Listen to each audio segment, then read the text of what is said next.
Thanks. Well, the timing is right for Congressman Bera. He's escaped Washington, where it's very cold. He's made his way back to California to his home office, and he's been attending a few events. The Congressman is here live with us in studio to talk about some of the issues happening locally. Specifically, Congressman, we got to start with the drought. First, good morning to you. Good morning, Kiva, Dan. Nice to see you, sir.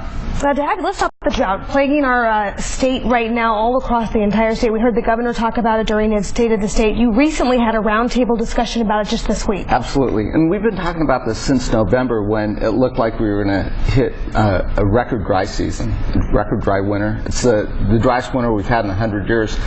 So, we've got to get ahead of this. So we pulled together local leaders, the mayor of Folsom worked with us, water experts, and federal and state officials to talk about what we can do today to start addressing what really is going to be a catastrophe if we don't get ahead of this. Is this the possibility of, again, gridlock? Because we had Speaker John Boehner out in Bakersfield earlier this week talking about some approaches that he would like to see taken, and then we had Senators Feinstein and Boxer immediately counter some of the points he made. Can we get to an agreement on this? Well, we have to, right? Water's not Democrat or Republican, and that, I think, is the South State trying to suck the water out of the North State. Look, on Saturday, I joined a group of local residents and hiked into Folsom Lake.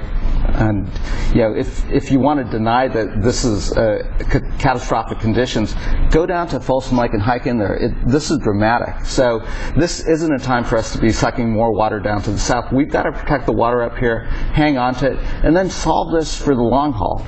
So how do we do that? You talk about the long haul. This certainly won't be the last drought that the state of California will see. We have these restrictions put in place depending on what city you live in. They're trying to cut down at least 20% water usage.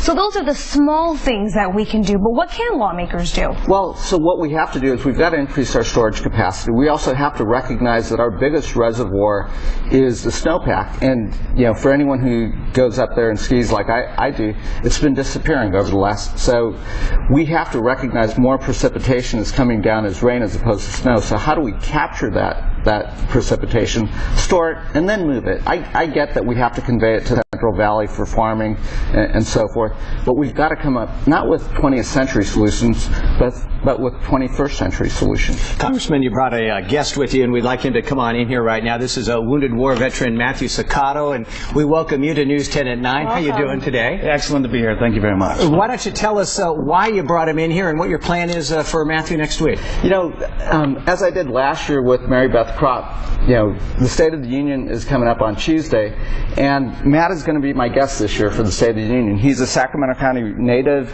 He served our nation in Iraq,